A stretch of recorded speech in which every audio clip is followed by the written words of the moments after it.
नमस्कार। GKGS मंथन channel में आपका स्वागत है। मैं पप्पू सर।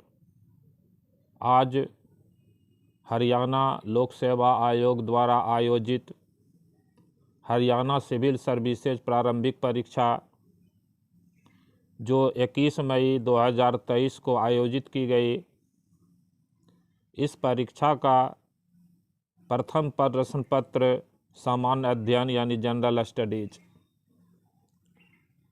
का व्याख्यात्मक उत्तर प्रस्तुत किया जा रहा है। पहला प्रश्न है, नीचे दो कथन दिए गए हैं, कथन 1 और कथन 2। कथन 1 है, उलेमा मुस्लिम व्याख्याकार थे जिसने कुरान से उद्धरणों की व्याख्या की। सुल्तान इस्लामिक संस्थाओं एवं कम से कम उत्कृष्ट उलेमाओं का सम्मान प्रकट करने की ज़रूरत मानते थे। इसमें धार्मिक कारणों एवं उलेमाओं को कार्यालयों, मस्जिद, भवन आदि के पृष्ठांकन की मंजूरी शामिल थी। कथन 2 है, उलेमा केवल धार्मिक पहलू से संबंध रखते थे और राजनीतिक मामलों में दखल नहीं देते थे। उपर्युक्त कथनों के प्रकाश में नीचे दिए गए विकल्पों में से सही उत्तर का चयन कीजिए। 1, दोनों कथन A एवं 2 सही है। B, दोनों कथन 1 एवं 2 गलत है। C, कथन 1 सही है किंतु कथन 2 गलत है। D, कथन 1 गलत है किंतु कथन 2 सही है। E, अनुत्तरित है। तो इसका सही उत्तर है C, कथन 1 सही है किंतु कथन 2 गलत है। उलेमा केवल धार्मिक पहलू से संबंध नहीं रखते थे, बल्कि वे अनेक राजनीतिक मामलों, न्याय, ये सब में दखल अंदाजी करते थे, इसलिए कथन A इसका सही है। C number. प्रश्न संख्या 2 है, नीचे दो कथन दिए गए हैं, कथन 1 और कथन 2। कथन 1 है, रौलेट कानून और सहयोग आंदोलन के दरमियान लागू हुआ, जो भारतीय आंदोलनों में भाग लेते उनके विरुद्ध कार्यवाही करने के लिए इसकी डिजाइन की थी। कथन 2 है, रौलेट बिल ने जूरीज के बिना राजनीतिक मामले सुलझाने की न्यायाधीशों को अनुमति दी और प्रांतीय सरकारों को, विशेष में केंद्र को, बिना ट्रायल के दफन का अधिकार दिया। इसका न अपील, न दलील, न वकील के रूप में सामान्यतः वर्णन किया गया। उपर्युक्त कथनों के प्रकाश में नीचे दिए गए विकल्पों में से सही उत्तर का चयन कीजिए।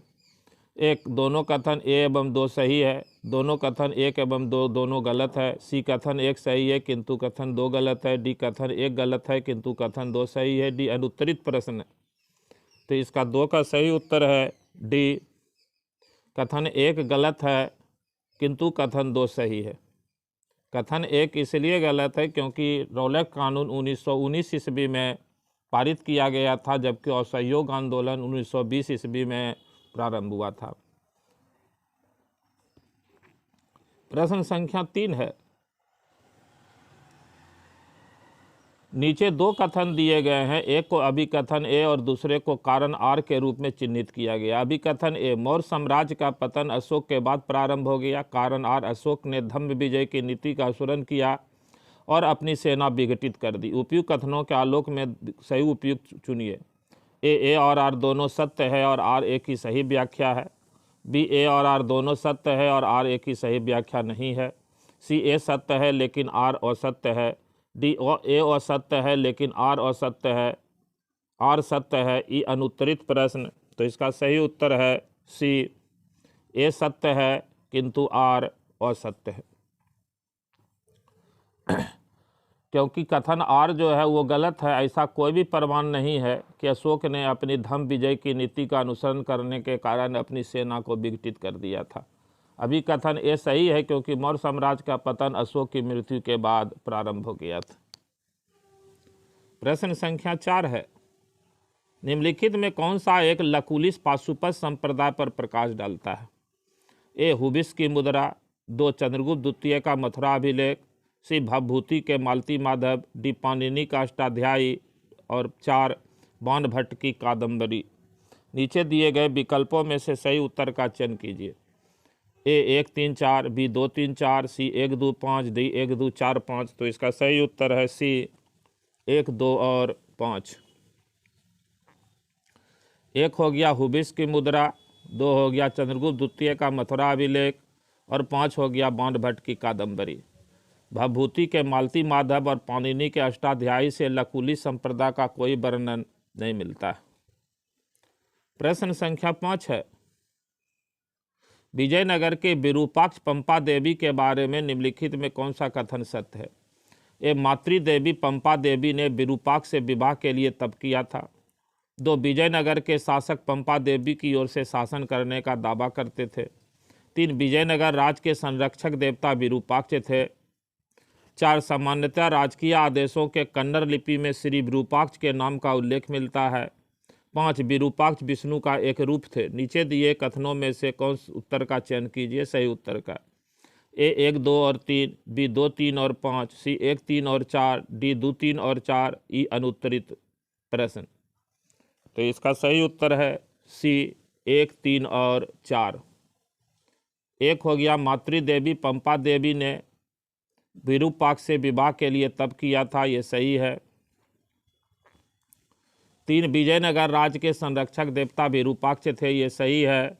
और 4, सामान्यतः राजकीय आदेशों में कन्नड़ लिपि में श्री विरूपाक्ष के नाम का उल्लेख मिलता है, ये सही है। विकल्प संख्या सी। प्रश्न संख्या 6 है, सूची 1 को सूची 2 से मिलाइए। ए, संस्कृत में बसंत विलास की रचना। बी, भगवत गीता का बंगला में अनुवाद। सी, तप्ती संबरम उपाख्यानम की रचना। डी, मुहूर्त संबंधी ग्रंथ मुहूर्तमाला की रचना। सूची 2 है रघुनाथ, गुजरात के उदयराज। 3 है मालधर बसु। डी है 4 है गंगाधर। कूट में इसको जो है मिलाना है, तो 6 का ए हो जाएगा 2, 3, 4, 1। संस्कृत में बसंत विलास की रचना ये गुजरात के उदयराज ने किया है। भगवत गीता का बंगला में अनुवाद ये मालधर बसु किए हैं। तपस्वी रमनम उपाख्यानम की रचना 4 ये गंगाधर किए हैं। और 1 मुहूर्त संबंधी ग्रंथ मुहूर्तमाला की रचना रघुनाथ किए हैं। प्रश्न संख्या 7 है, सूची 1 को सूची 2 से मिलाइए। विशेषता है सूची 1 में भारतीय व्यापार एवं समाज का वर्णन। बी, 6 बार भारत की यात्रा की। सी, भारत आकर कभी यूरोप वापस नहीं गया। डी, मुगल अमीर दानिशमंद खान का वैज्ञानिक। विदेशी यात्री इधर मनुकी, बर्नियर, बारबोसा, टर्बिनियर। तो इसको मिलाना है सूची 1 को सूची 2 से, तो 7 का मिल जाएगा आपका डी 3, 4, 1, 2।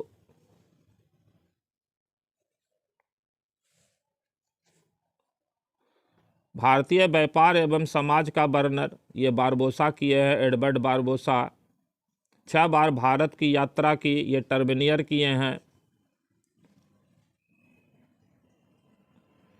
1, भारत आकर कभी यूरोप वापस नहीं गए ये मनुकी। और 2 हो जाएगा मुगल अमीर दानिशमंद खान का वैज्ञानिक, ये हो जाएगा आपका बर्नियर।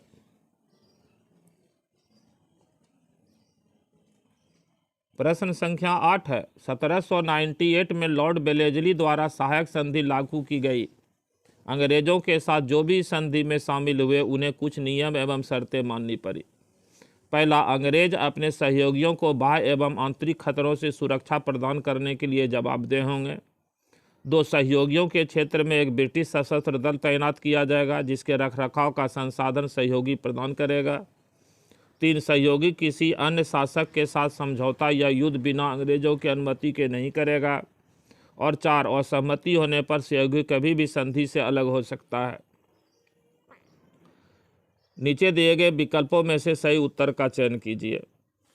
इसका सही उत्तर है सी 2, 3 और 4।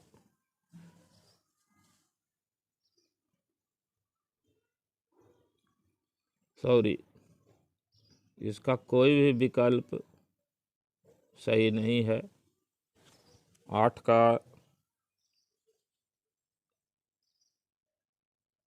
1, 2 और 8 का 1, 2 और 3 सही है विकल्प। 8 का सी हो जाएगा, 1, 2 और 3। यानी अंग्रेज अपने सहयोगियों को बाह्य एवं आंतरिक खतरों से सुरक्षा प्रदान करने के लिए जवाबदेह होंगे। सहयोगियों के क्षेत्र में एक ब्रिटिश सशस्त्र दल तैनात किया जाएगा जिसके रखरखाव का संसाधन सहयोगी प्रदान करेंगे, और सहयोगी किसी अन्य शासक के साथ समझौता या युद्ध बिना अंग्रेजों की अनुमति के नहीं करेंगे। ये लॉर्ड बेलेजली के सहायक संधि में 1, 2 और 3 तीनों प्रावधान था, और लॉर्ड बेलेजली का सहायक संधि स्वीकार करने वाला पहला राज्य हैदराबाद का निजाम थे। प्रश्न संख्या 9 है, सूची 1 को सूची 2 से मिलाइए। ए, ईस्ट इंडिया कंपनी के द्वारा कलकत्ता में सर्वोच्च न्यायालय की स्थापना। बी, कॉर्नवालिस संहिता अधिनियमित। सी, बम्बई से थाने के बीच railway line. D, Madras harbour. सूची 2 में है 1793, 1774, 1781, 1853। तो इसका सही उत्तर है सी, 2, 1, 4, 3। ईस्ट इंडिया कंपनी के द्वारा कलकत्ता में सर्वोच्च न्यायालय की स्थापना ये 1774 ईस्वी में रेगुलेटिंग एक्ट के द्वारा हुई। कॉर्नवालिस कोड जो है वो 1793 में स्थापित हुआ, और कॉर्नवालिस कोड शक्ति के पृथक्करण सिद्धांत पर आधारित था। बम्बई से थाने के बीच रेलवे लाइन का परिचालन 4 हो गया 1853 ईस्वी में देश का पहला रेलवे लाइन लॉर्ड डलहौजी के शासनकाल में, और मद्रास हार्बर ये हो गया 1881 ईस्वी में। प्रश्न संख्या 10 है, कथन 1 और कथन 2। 1866 में दादा भाई नौरोजी ने लंदन में ईस्ट इंडिया एसोसिएशन की स्थापना की, जिसका उद्देश्य ब्रिटिश जनता को भारतीय मुद्दा के प्रति जागरूक करना था। इस संस्था की कई शाखाएं भारत के प्रमुख शहरों में खोली।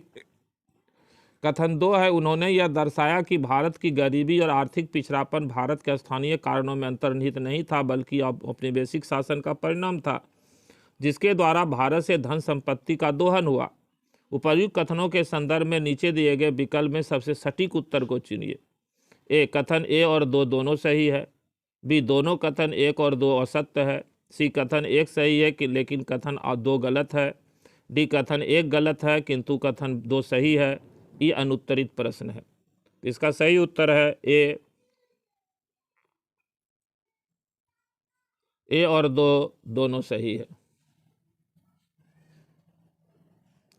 प्रश्न संख्या 11 है, नीचे 2 कथन दिए गए हैं, एक को अभिकथन ए और दूसरे को कारण आर के रूप में चिन्हित किया गया है। अभिकथन ए है, नवंबर 1933 में इंडियन लेबर जनरल को भेजे गए संदेश में जवाहरलाल नेहरू ने सामाजिक एवं राष्ट्रीय संघर्षों को बुनियादी बताया और दोनों में से किसी एक से भी समझौते को नकारा। कारण आर है, उन्होंने श्रमिक वर्ग के साम्राज्यवाद विरोधी संघर्ष में अपनी भूमिका निभाने का आग्रह किया। उपयुक्त कथनों के आलोक में नीचे दिए गए विकल्पों में से सबसे उपयुक्त उत्तर का चयन कीजिए। ए है, ए और आर दोनों सही है और आर ए की सही व्याख्या करता है। बी, ए और आर दोनों सही है और आर ए की सही व्याख्या नहीं करता है। सी, ए सही है लेकिन आर गलत है। डी, ए गलत है लेकिन आर सही है। ये अनुत्तरित प्रश्न। तो इसका सही उत्तर है ए और आर दोनों सही है और आर ए की सही व्याख्या करता है। प्रश्न संख्या 12 है, निम्नलिखित में से कौन सा शैल फेनेरिटिक बनावट का उदाहरण नहीं है। ए, ग्रेनाइट, बी, डियोराइट, सी, रियोलाइट, डी, गैब्रो। ये अनुत्तरित प्रश्न। तो इसका सही उत्तर है सी, रियोलाइट।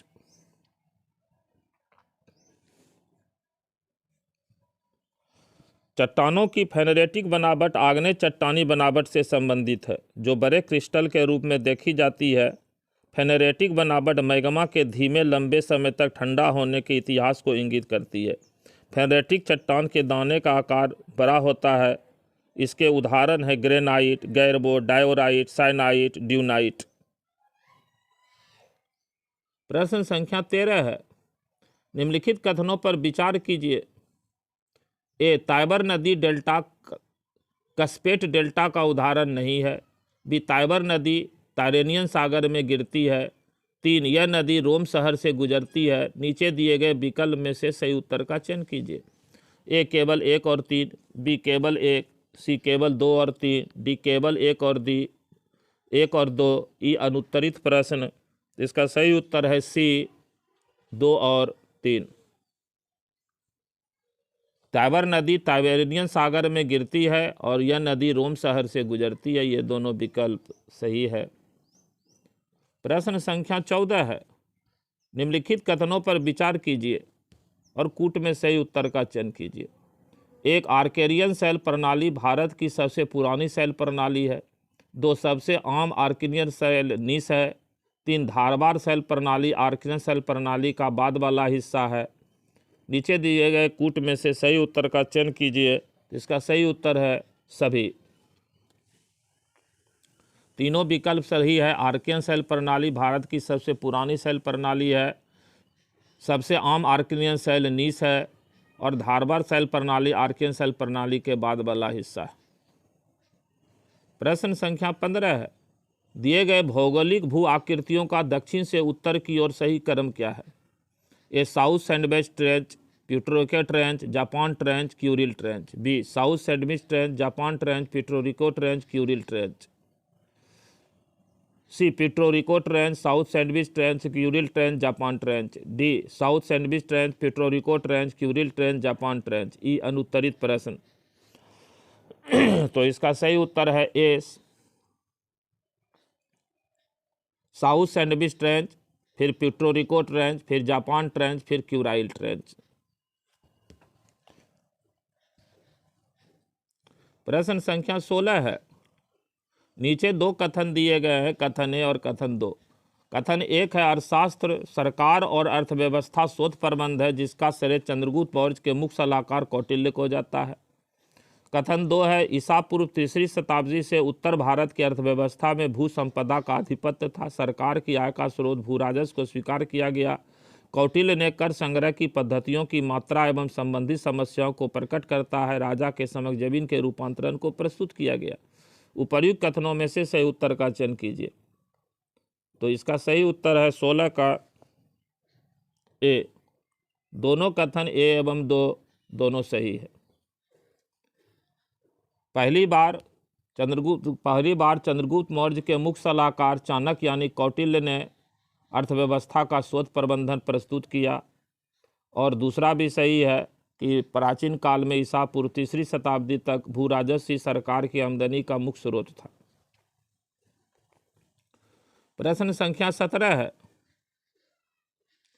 भारत की निम्नलिखित कोलफील्ड्स को दक्षिण से उत्तर दिशा की ओर व्यवस्थित कीजिए। 1, सिंगरैली कोयला क्षेत्र। बी, झीली मिली कोयला क्षेत्र। 3, गिरिडीह कोयला क्षेत्र। 4, नेवेली कोयला क्षेत्र। नीचे दिए गए विकल्पों में से सही उत्तर का चयन कीजिए। तो 17 का सही उत्तर है सी, 4, 1, 2, 3। सबसे दक्षिण में जो है नेवेली है तमिलनाडु में।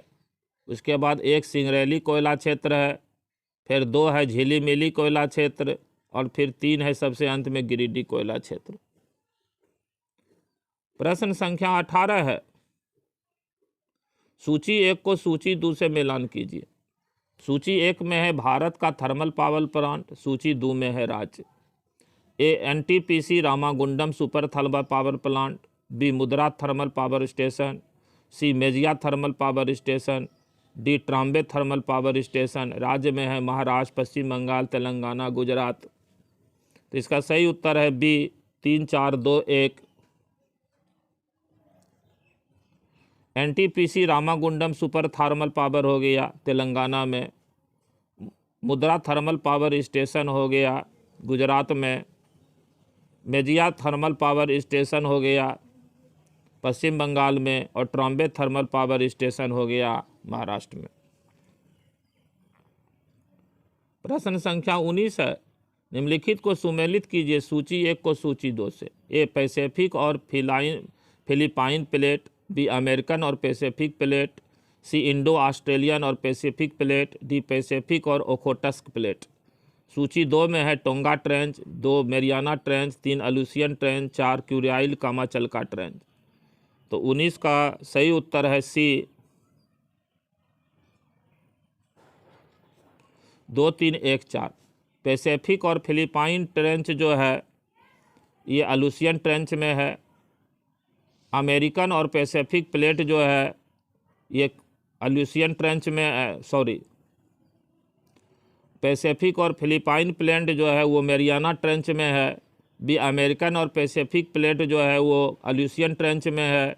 इंडो ऑस्ट्रेलियन और पैसिफिक प्लेट जो है वो टोंगा ट्रेंच में है। और पैसिफिक और ओखोटस्क प्लेट जो है वो क्यूराइल कामाचटका ट्रेंच में है। प्रश्न संख्या 20 है। नीचे दो कथन दिए गए हैं, कथन ए और कथन दो। कथन एक है कनिष्क ने पेशावर में एक स्तूप और विहार बनवाया। कथन दो है पेशावर के स्तूप और विहार की खुदाई में बुद्ध और कनिष्क की मूर्तियां मिलती है, न कि इंद्र और ब्रह्मा की। तो इसका सही उत्तर है एक सही है और कथन दो गलत है।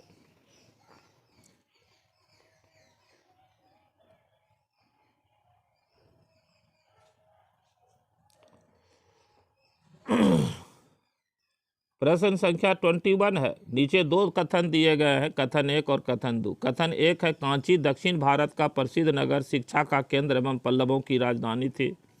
कथन दो है कांची के प्रसिद्ध विद्वान मयूर वर्मा, बादशायन, दिग्नाग एवं हुएनसांग थे। उपर्युक्त कथनों के आलोक में नीचे दिए गए कथन में से कौन सा कथन सत्य है? सही उत्तर का चयन कीजिए। तो इसका सही उत्तर है दोनों कथन सत्य है।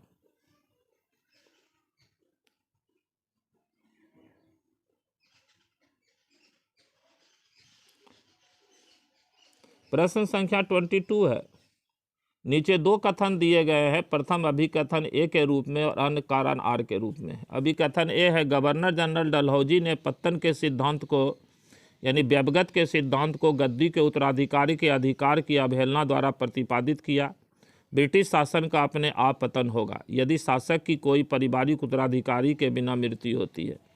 कारण आर भारतीय शासकों एवं राजकुमारों द्वारा वैकल्पिक शासकों की सत्ता को रद्द करते हुए सख्त नियंत्रण के अंतर्गत पतन का सिद्धांत एकीकृत भारत को लाने का डलहौजी योजना का एक भाग था। उपर्युक्त कथनों के प्रकाश में नीचे दिए गए विकल्प में से सही उत्तर का चयन कीजिए। इसका सही उत्तर है दोनों कथन सही है और ए आर की सही व्याख्या करता है। प्रश्न संख्या 23 है। नीचे दो कथन दिए गए, एक को अभिकथन ए और दूसरे को कारण कहा गया। अभिकथन ए है दशवंत चित्रकार ने पागल होकर आत्महत्या कर ली थी। कारण आर है दशवंत की कीर्ति खानदान ए तैमूरिया की पांडुलिपि Khudabakhsh oriental public library Patna में संरक्षित है। कथनों का आलोक में विकल्प में सबसे उपयुक्त उत्तर का चयन कीजिए। तो इसका सही उत्तर है बी, ए और आर दोनों सत्य है और ए आर की सही व्याख्या नहीं है। दशवंत चित्रकार जो थे ये अकबर के शासनकाल में थे और इन्होंने पागल होकर के आत्महत्या कर लिया था और दशवंत ने ही खानदान तैमूरिया नाम का पांडुलिपि तैयार किया था जो वर्तमान में खुदाबख्श लाइब्रेरी पटना में स्थित है। प्रश्न संख्या 24 है। जर्मन अर्थशास्त्री जोहान हेनरिक बॉन थुनेन ने कृषि भूमि उपयोग से संबंधित पहले भौगोलिक मॉडलों में से एक का निर्माण किया था। बॉन थुनेन के स्थान सिद्धांत की मान्यताओं के संदर्भ में निम्न में कौन से कथन असत्य हैं? ये पृथक राज्य में एक बाजार क्षेत्र और कृषि आंतरिक इलाका शामिल है। दो आंतरिक इलाका शहर को छोड़कर किसी अन्य बाजार में अधिशेष नहीं भेजता। तीन परिवहन के एकाधिक साधन हैं।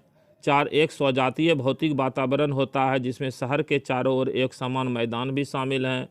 और पांच आंतरिक इलाकों में ऐसे किसान रहते हैं जो बाजार की मांगों के साथ अपने आप तालमेल नहीं बिठा पाते। नीचे दिए गए विकल्पों में से सही उत्तर का चयन कीजिए। तो इसका सही उत्तर है 3 और 5 यानी बी।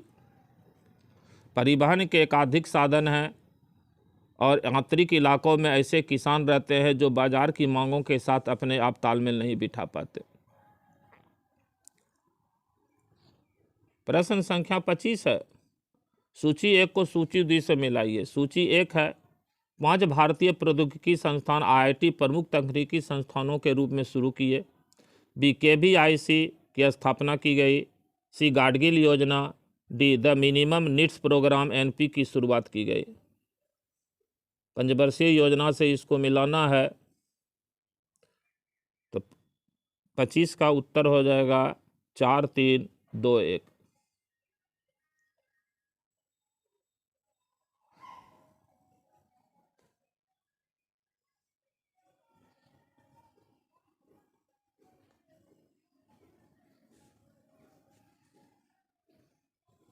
प्रश्न संख्या 26 है।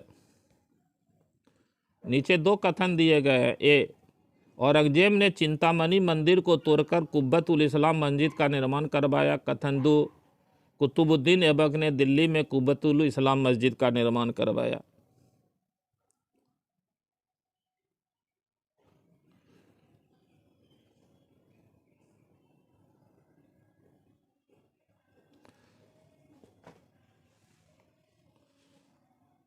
दोनों कथन सही है। सॉरी, इसका सही उत्तर होगा कथन ए असत्य है और कथन बी सत्य है, डी नंबर, क्योंकि कुब्बतुल इस्लाम मस्जिद का निर्माण जो है कुतुबुद्दीन ऐबक ने करवाया था। प्रश्न संख्या 27 है। नीचे दो कथन दिए गए हैं। कथन ए, विजयनगर जैसे खूबसूरत स्थान को चुनकर विरूपाक्ष एवं पंपा देवी के मंदिर बनाए गए थे।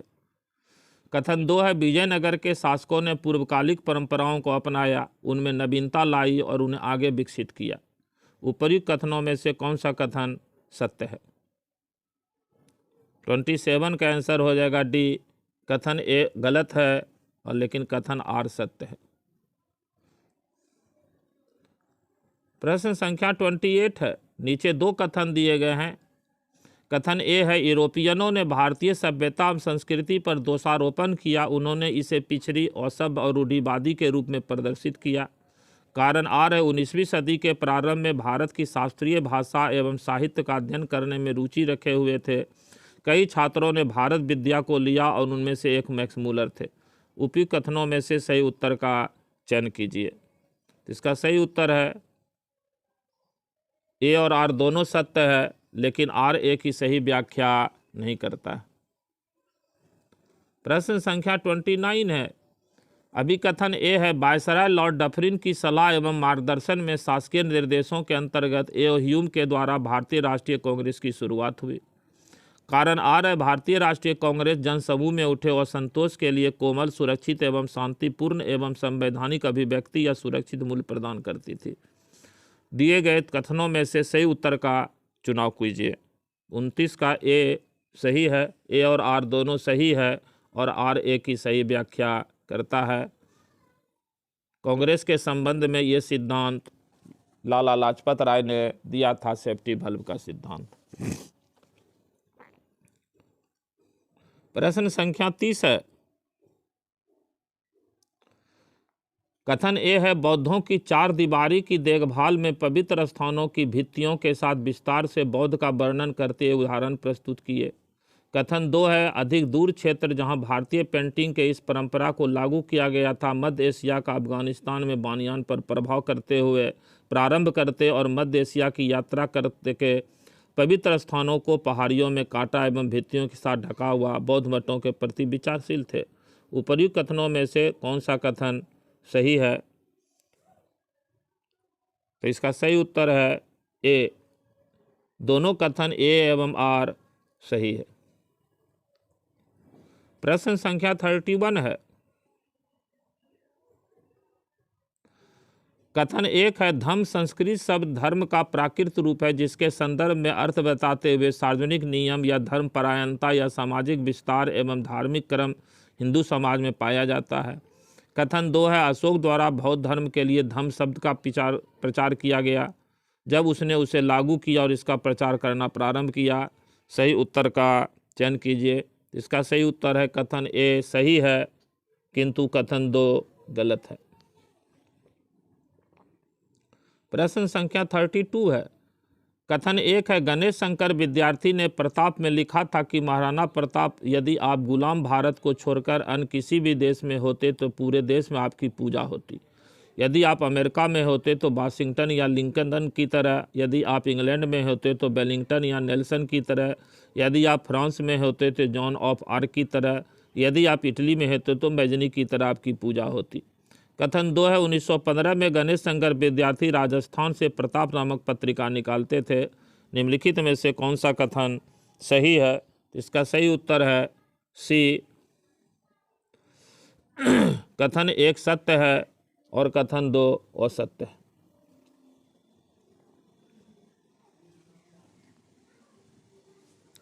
प्रश्न संख्या 33 है।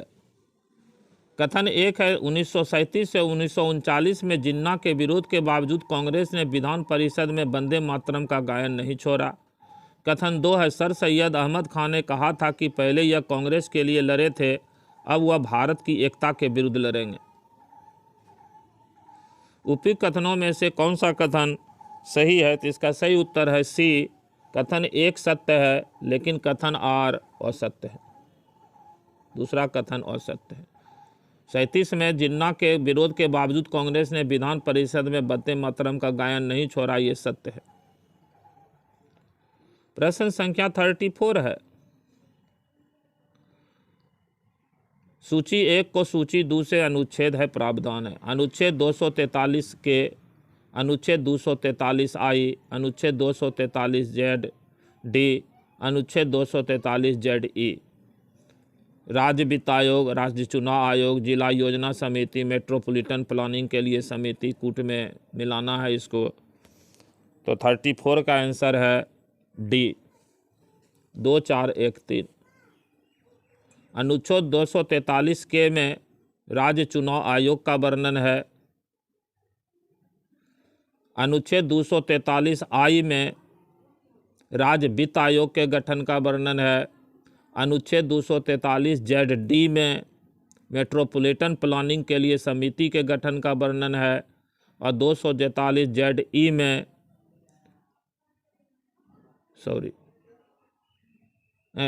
243 ZD में जिला योजना समिति के गठन का वर्णन था। और 243 ZE में मेट्रोपॉलिटन प्लानिंग के लिए समिति के गठन का वर्णन है।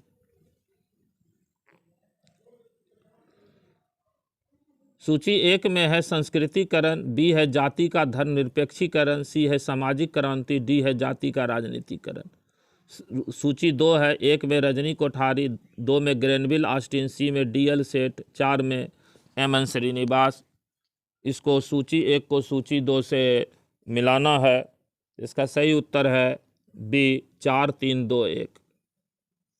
4321 का मतलब है कि ए संस्कृतिकरण को MN श्रीनिवासन से मिलाना है। जाति का धर्मनिरपेक्षीकरण ये DL सेठ से मिलाना है। सामाजिक क्रांति ये ग्रेनविल ऑस्टिन से मिलाना है। और एक जाति का राजनीतिकरण ये रजनी कोठारी से मिलाना है। प्रश्न संख्या 36 है। भू प्रॉपर्टी में निम्नलिखित तत्वों को उनकी उपलब्धता के आधार पर घटते क्रम में वजन के प्रतिशत के रूप में व्यवस्थित कीजिए। A silicon, 2 iron, 3 oxygen, 4 sodium. तो इसका सही उत्तर है B 3124। ऑक्सीजन, फिर सिलिकॉन, फिर आयरन और फिर सोडियम। ऑक्सीजन जो है भू प्रॉपर्टी में 46.6% है। सिलिकॉन भू प्रॉपर्टी में 27.7% है। अल्मुनियम जो है 8.1% है। आयरन 5% है और कैल्शियम 3.6% है। प्रश्न संख्या 37 है। भू आकृतियाँ हैं सूची 2 में घटित होना है। A cirque, B lapies, C natural levees, D pediplain. घटित होना है सूची 2 में। 1 में बड़ी नदियों के किनारे बाढ़ के मैदानों से जुड़ी हुई भू आकृतियाँ। 2 हिम आच्छादित पर्वतों की सबसे समान भू आकृतियाँ। 3 एक अपेक्षाकृत सपाट चट्टान की सतह के साथ भू आकृति जो आमतौर पर शुष्क और अर्धशुष्क क्षेत्रों में पाए जाने वाले कई पेडिमेंट्स के जुड़ने से बनती है। 4 यह भू आकृतियाँ तब बनती है जब अधिकांश चूना पत्थर गड्ढों और गर्तों द्वारा हटा दिया जाता है। इसका सही उत्तर है A 2413। प्रश्न संख्या 38 है। कथन 1 है 1960 के दशक में भारत सरकार ने तत्कालीन खाद्य और कृषि मंत्री चिदम्बरम सुब्रमण्यम के अधीन आनुवंशिकीविद M.S. स्वामीनाथन की सहायता से हरित क्रांति की शुरुआत की। कथन 2 है हरित क्रांति के दौरान ड्वार्फ बीज धान की हाई एल्डिंग वेराइटीज HYV अर्थात लरमा रोजा 64A और सोनारा 64 को भारत में शुरू किया था, जिन्हें जापान से आयात किया गया था। उपर्युक्त कथनों में से सही उत्तर का चयन कीजिए। इसका सही उत्तर है सी।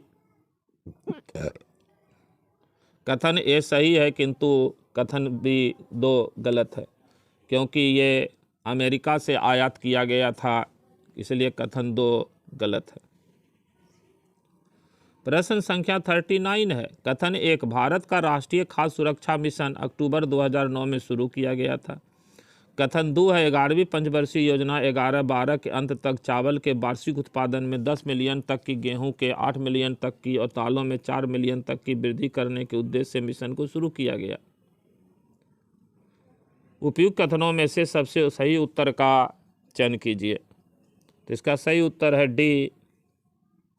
कथन 1 गलत है, लेकिन कथन 2 सही है।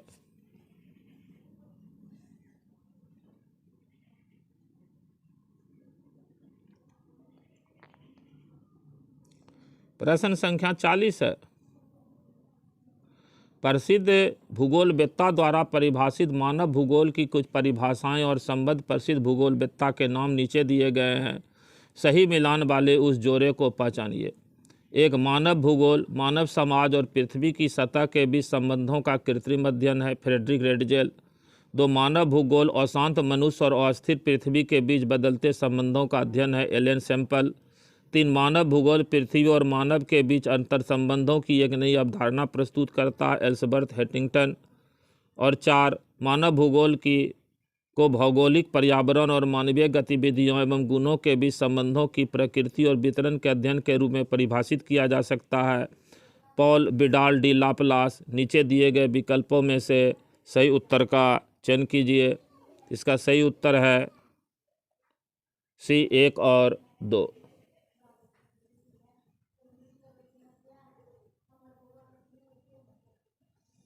प्रश्न संख्या 41 है। एक महासागर के पैलेजिक क्षेत्र के निम्नलिखित 5 क्षेत्रों को सतह से इसकी गहराई के आधार पर बढ़ते क्रम में व्यवस्थित कीजिए।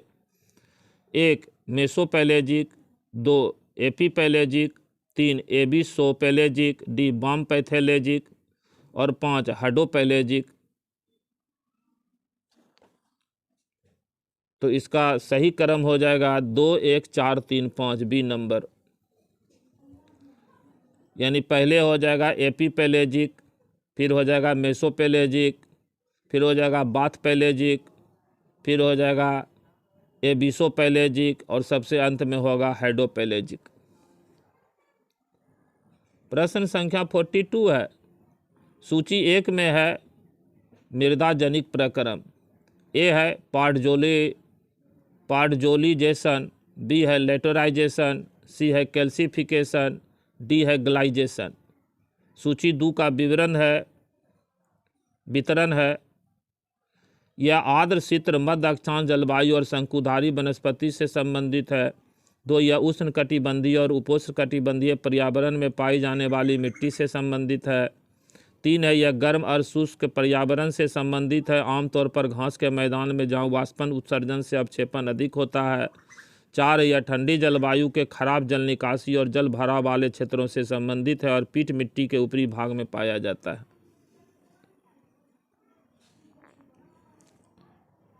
तो इसका सही उत्तर है सी नंबर। 4, 1, 2, 3, 4 ये सब मिला हुआ ही।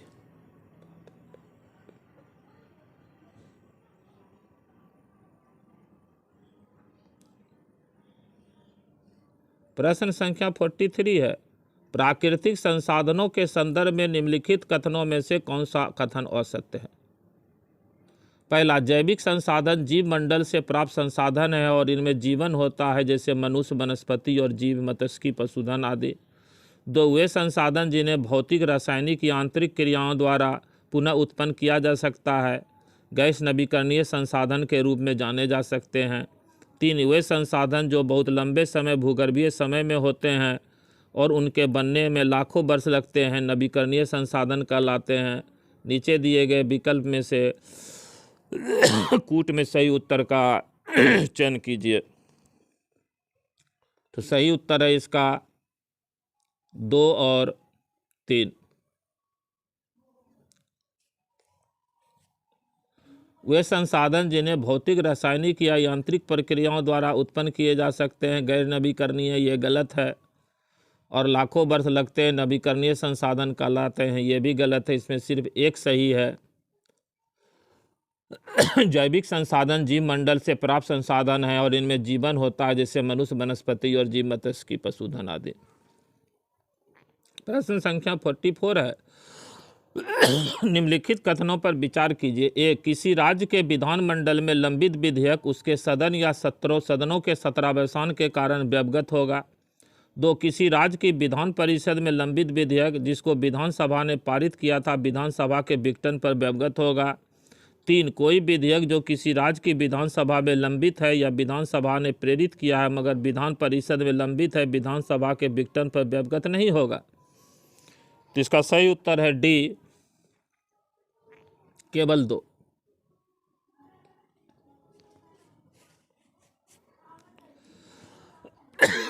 सीधा सा इसका नियम है कि अगर राज्य विधानमंडल में कोई विधेयक प्रस्तुत हुआ है, चाहे वह दोनों सदन में से पारित हुआ हो या एक सदन से पारित हुआ हो, लंबित हो, अगर विधानसभा भंग हो जाती है तो वह विधेयक व्यवगत हो जाएगा, नष्ट हो जाएगा।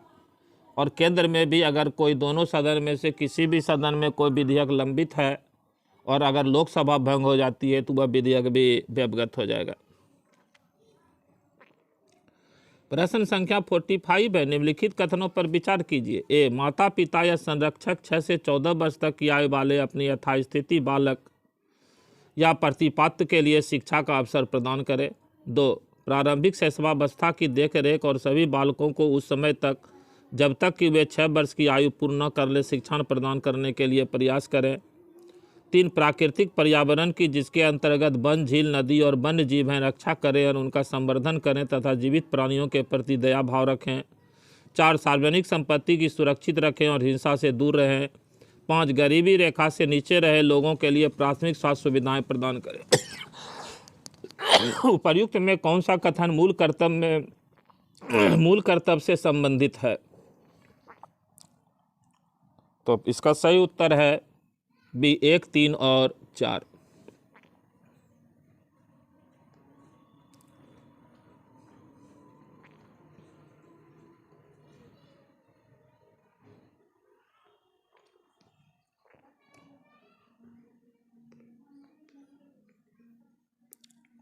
प्रश्न संख्या 46 है। मृदा के संबंध में निम्नलिखित कथनों में से क्या असत्य है? ए, उपजाऊ मृदा के अंदर की पादप जड़ें पौधों को पोषक तत्व प्रदान करके जल के संग्राहक एवं आधार के रूप में कार्य करके पौधों की वृद्धि में सहायता करती है। 2, वनस्पति वृक्ष आच्छादन और वन मृदा अपक्षरण एवं मरुस्थलीकरण रोककर मृदा के स्थिरीकरण के साथ जल एवं पोषकों के चक्रण को बनाए रखता है। 3, चारागाह पर पाई जाने वाली घास मिट्टी की मृदा को अपक्षरण से नहीं बचा सकती और जैविक गतिविधियों को भी रोकती है। उपर्युक्त में से सही उत्तर चुनिए कूट में। तो 46 का आंसर है डी, केवल 3।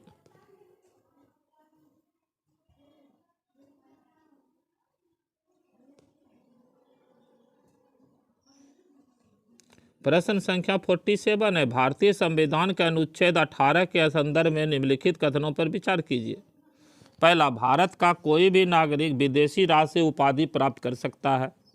2, बालाजी राघवन बनाम भारत संघवाद 1996 में सर्वोच्च न्यायालय ने यह अवधारित किया कि पद्म विभूषण, पद्म भूषण एवं पद्मश्री उपाधियां हैं मगर यह पुरस्कार समानता के अधिकार का उल्लंघन करते हैं। उपयुक्त कथनों में से कौन सा कथन सत्य है? कूट में सही उत्तर का चयन कीजिए। तो इसका सही उत्तर है डी, ना तो 1 और ना ही 2।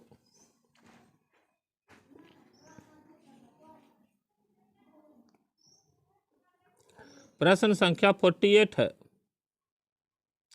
हाल के नीति निर्देशक सिद्धांतों राज्य के नीति निर्देशक सिद्धांतों के संदर्भ में निम्नलिखित कथनों पर विचार कीजिए। पहला, भारतीय संविधान के अंतर्गत राज्य के नीति निर्देशक सिद्धांत को 3 भागों में विभाजित किया गया है, यथा समाजवादी, गांधीवादी और उदारवादी। 2, भारतीय संविधान में राज्य के नीति निर्देशक सिद्धांत जो सहकारी समिति अनुच्छेद 43 के अंतर्गत से संबंध है को नेहरू के वास्तुनिष्ठ प्रस्ताव 1946 से लिया गया है। उपर्युक्त कथनों में से कौन सा कथन सही है? तो इसका सही उत्तर है सी, 1 और 2 दोनों सही है।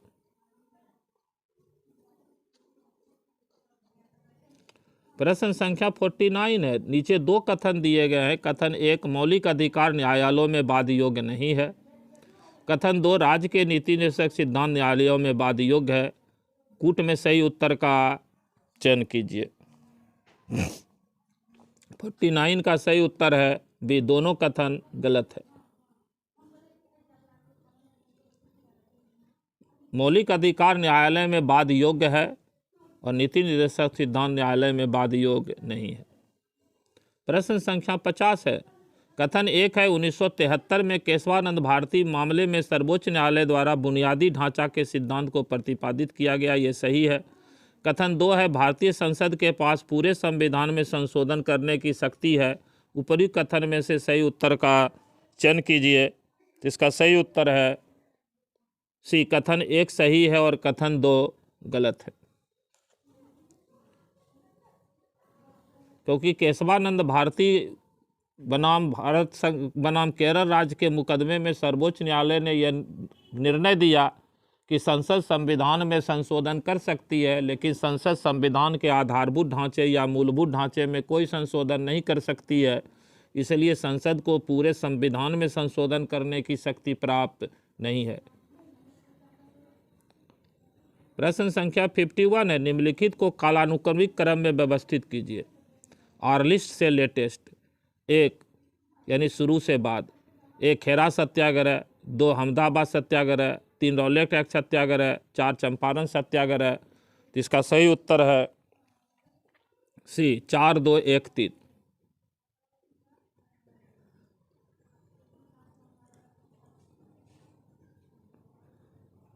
आर्लिस्ट से लेटेस्ट,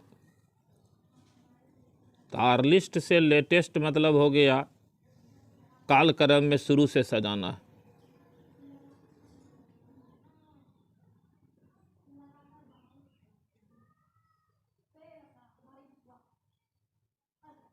तो इसका सही उत्तर हो जाएगा सबसे पहले 4 हो जाएगा चंपारण सत्याग्रह 1917, फिर 2 हो जाएगा अहमदाबाद सत्याग्रह 1918 फरवरी महीना में, फिर हो जाएगा खेरा सत्याग्रह 1918 मार्च महीना में, और उसके बाद हो जाएगा रॉलेट एक्ट 1919। 4, 2, 1, 3। 51 का सी नंबर। 52 है, सूची अनुसूची है, उसको विषय है 1 प्रथम, 2 द्वितीय, 3 तृतीय, 4 डी चतुर्थ, ई पंचम। प्रावधान है राज्य और केंद्र शासित प्रदेश शपथ, राज्यसभा में सीटों का आवंटन, SC ST के प्रशासन, राष्ट्रपति न्यायाधीश का वेतन, इसको मिला देना है। तो 52 का सही उत्तर हो जाएगा सी।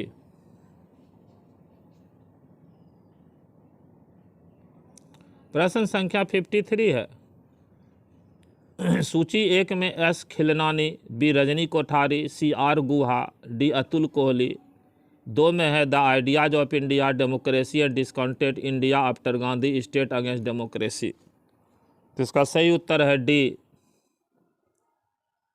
1, 4, 3, 2।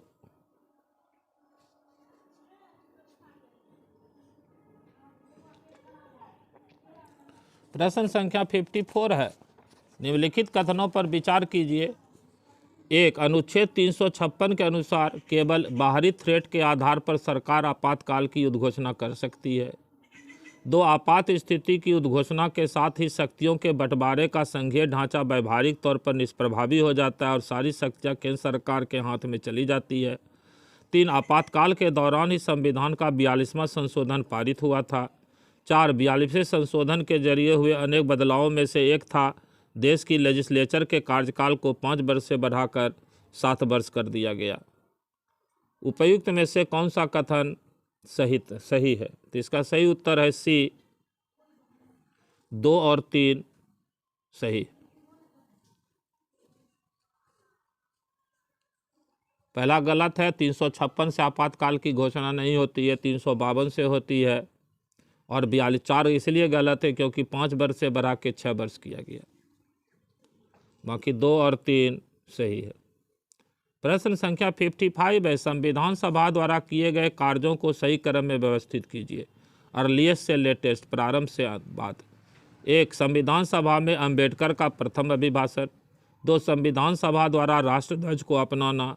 3. राष्ट्रमंडल में भारत की सदस्यता का अनुमोदन। 4. नेहरू का उद्देश्य प्रस्ताव। उपर्युक्त में से कौन सा कथन सही है? इसका सही उत्तर हो जाएगा 4, 1, 2, 3। यानी नेहरू का उद्देश्य प्रस्ताव 13 दिसंबर 1946 को सबसे पहले आया था। फिर एक संविधान सभा में अंबेडकर का प्रथम अभिभाषण। फिर 2 संविधान सभा द्वारा राष्ट्रध्वज को अपनाना 26 जुलाई 1947। और उसके बाद 3 राष्ट्रमंडल में भारत की सदस्यता का अनुमोदन। प्रश्न संख्या 56 है, सूची 1 में बांध है। निजाम सागर बांध, बी सोमाशिला बांध, सी नाथपा झाकरी बांध, डी लिगन मक्की बांध। इधर नदी है, ए पेन्नार नदी, बी 2 शरावती नदी, सी मंजीरा नदी, डी सतलज नदी। तो 56 का आंसर हो जाएगा 1 नंबर, 3, 1, 4, 2। निजाम सागर बांध हो जाएगा मंजीरा नदी पर। सोमाशिला बांध हो जाएगा, निजाम सागर बांध हो जाएगा 3 मंजीरा नदी पर। सोमाशिला बांध हो जाएगा 1 पेन्नार नदी पर। नाथपा झाकरी बांध हो जाएगा सतलज नदी पर 4। और लिगन मक्की बांध हो जाएगा 2 शरावती नदी पर। प्रश्न संख्या 57 है, सूची 1 को मिलाइए सूची 2 से।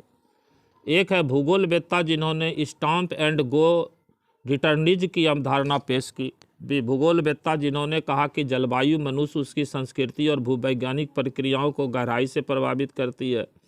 सी भूगोलवेत्ता जिन्होंने the new world problems in politics geography पुस्तक लिखी।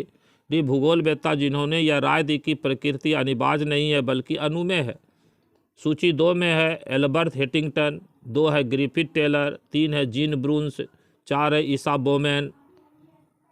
तो इसका सही उत्तर हो जाएगा 57 का ए नंबर।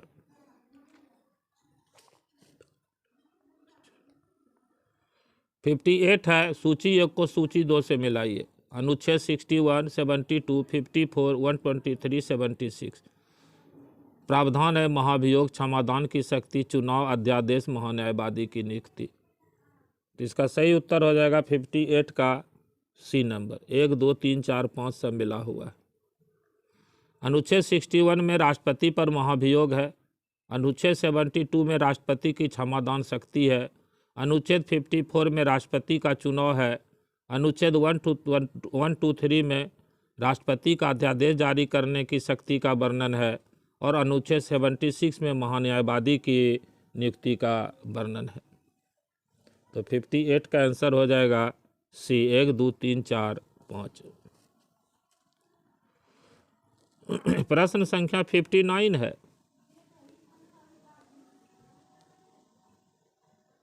सूची 1 को सूची 2 से मिलवाए।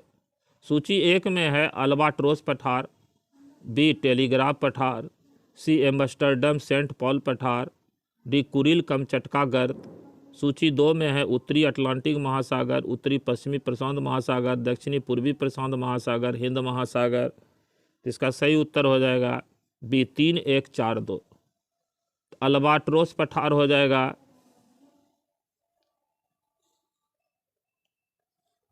दक्षिणी पूर्वी प्रशांत महासागर। टेलीग्राफ पठार हो जाएगा उत्तरी अटलांटिक महासागर। एम्स्टर्डम सेंट पॉल पठार हो जाएगा हिंद महासागर। और कुरिल कमचटका गर्त हो जाएगा उत्तरी पश्चिमी प्रशांत महासागर। प्रश्न संख्या 60 है, प्रमुख भूगोलवेत्ता और उन देशों की सूची दिए गए हैं जिनसे ये संबंध है। उन जोड़ियों को पहचानिए जिनके मिलान गलत रूप से किए गए हैं। 1 Jean Brunhes France, 2 Mohammed al Idrisi England, 3 David Harvey Spain, 4 Gerhard Schott Germany. नीचे दिए गए विकल्पों में से सही उत्तर चुनिए। तो इसका सही उत्तर है 2 और 3।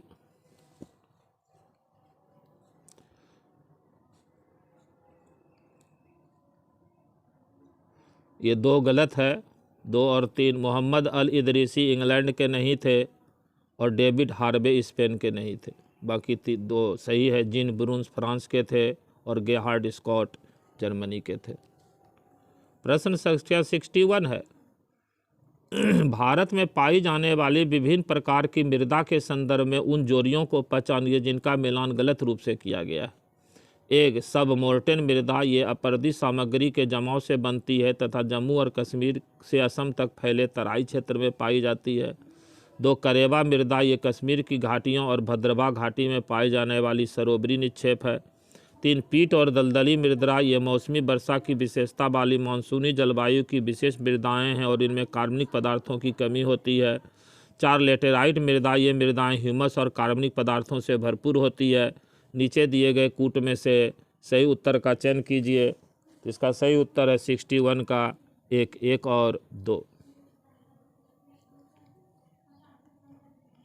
प्रश्न संख्या 62 है, भारत में फसलों के मुख्य मौसमों के संदर्भ में निम्नलिखित कथनों में से कौन सा कथन असत्य है, गलत चुनना है। 1 खरीफ और रबी शब्द अरबी भाषा से उत्पन्न हुए हैं, जहां खरीफ का अर्थ है शरद ऋतु और रबी का अर्थ है बसंत ऋतु। 2 खरीफ की फसलों को बढ़ने के लिए ठंडे मौसम की और कम पानी की आवश्यकता होती है। 3 रबी की फसलों को आमतौर पर अधिक पानी की आवश्यकता होती है और इन्हें मानसूनी फसलें कहा जाता है। 4 जायद गर्मियों के महीनों के दौरान फसलों का एक छोटा सा मौसम होता है और इस मौसम में ज़्यादातर मौसमी फल और सब्जियां उपजाई जाती है। नीचे दिए गए कूटों में से सही उत्तर का चयन कीजिए। इसका सही उत्तर हो जाएगा 62 का आंसर हो जाएगा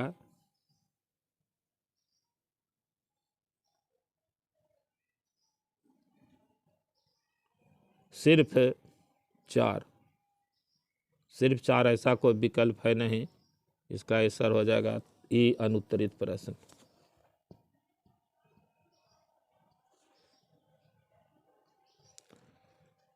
प्रश्न संख्या 63 है, सूची 1 में अनुमान समिति, लोक लेखा समिति, लोकसभा की नियम समिति, विभाग संबंधी संसदीय स्थायी समिति। सूची 2 है 22 सदस्य, 30 सदस्य, 31 सदस्य, 15 से 10। इसको मिलाना है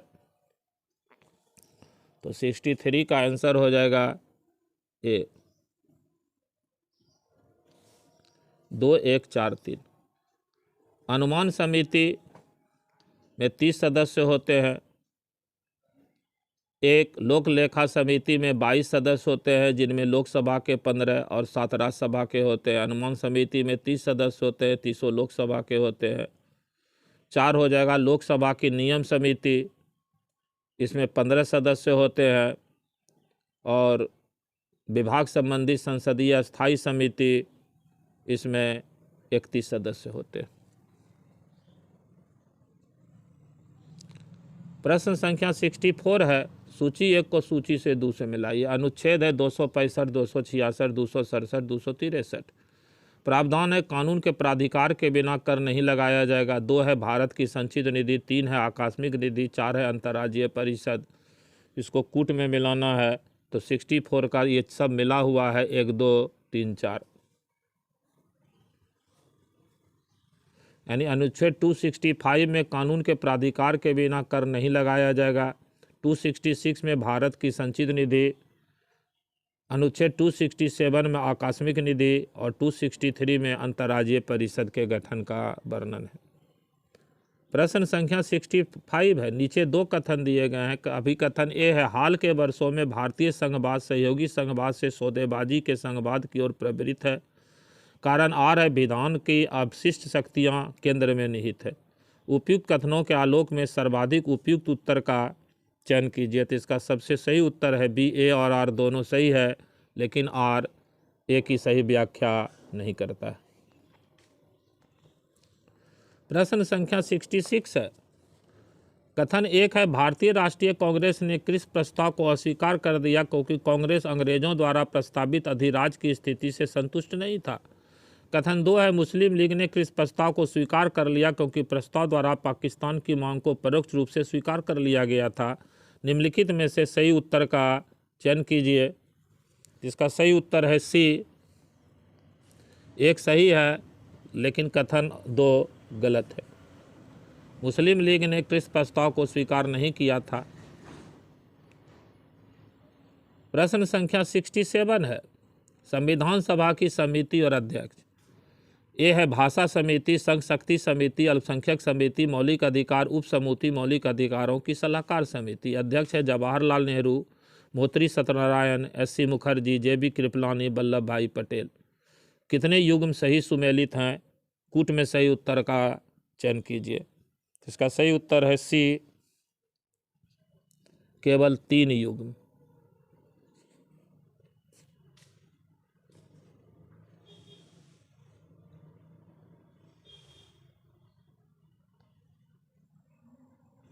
प्रश्न संख्या 68 है, अधिकारों के घोषणा पत्र से संबंधित निम्नलिखित कथनों पर विचार कीजिए। 1. 1930 में मोतीलाल नेहरू समिति ने अधिकारों का एक घोषणा पत्र प्रस्तुत किया। 2. अधिकारों का घोषणा पत्र सरकार को नागरिकों के अधिकारों के विरुद्ध काम करने से रोकता है और उनका उल्लंघन हो जाने पर उपचार सुनिश्चित करता है। 3. सरकार मौलिक अधिकारों के प्रयोग पर औचित्यपूर्ण प्रतिबंध नहीं लगा सकती है। उपर्युक्त कथनों में से कौन सा कथन गलत है? कूट में सही उत्तर का चयन कीजिए। इसका सही उत्तर है डी, केवल 1 और 3 सही है। 1 और 3 गलत है, इसमें गलत को चयन करना है। ये सिर्फ सही है इसमें 2। प्रश्न संख्या 69 है, मुस्कान पहल से संबंधित निम्नलिखित पर गौर करें। 1. 12 वर्ष से कम उम्र के बच्चों की मृत्यु दर को रोकने और उनमें रुग्णता को कम करना। 2. सार्वजनिक स्वास्थ्य सुविधाओं में सभी गर्भवती महिलाओं और 1 वर्ष तक के बीमार शिशुओं के लिए निःशुल्क सेवाएं, दवाएं तथा उपभोग सामग्री, नैदानिक सेवाएं उपलब्ध कराना। 3. मानवीय और सहायक वातावरण में नवजात शिशु और बच्चों को बाल सुलभ सेवाएं प्रदान करना। 4. इस कार्यक्रम का उद्देश्य किशोर बच्चों के भोजन संबंधी चलन के संबंध में क्षमता निर्माण पर ध्यान केंद्रित करना और स्तनपात की दर बढ़ाना। उपर्युक्त विकल्पों में से कौन सा विकल्प सही है? कूट में सही उत्तर का चयन कीजिए। इसका सही उत्तर है सी, 1 और 3। और प्रश्न संख्या 70 है, निम्नलिखित पर मिलान कीजिए सूची 1 और सूची 2। सूची 1 में है सोवा रिगपा, बी है सिद्धू, सी है यूनानी, डी है आयुर्वेद। सूची 2 में है 1 मिस्र, अरब, भारत, ईरान, चीन और सीरिया जैसी प्राचीन सभ्यता के परंपरागत ज्ञान का सम्मिश्रण। 2 है जीवन के लक्ष्यों जैसे कि धर्म, अर्थ, काम और मोक्ष को प्राप्त करने के लिए सेहत पहली जरूरत है। 3 है थाथुबा के 96 उपकरण या सिद्धांतों पर आधारित प्रणाली जिसमें सभी मनुष्यों के शारीरिक, क्रियात्मक, मनोवैज्ञानिक और बौद्धिक पहलू सम्मिलित हैं। 4 है शरीर और दिमाग इलाज के केंद्र बिंदु है। एंटीडोट जैसे इलाज, एंटीडोट के जरिए इलाज का तरीका, रोग का निदान करने वाली और औषधियों तथा औषध विज्ञान मूल सिद्धांत है। सही विकल्प का चयन कीजिए। कूट में इसको मिलाना है तो इसका सही उत्तर हो जाएगा डी, 4, 3, 1, 2।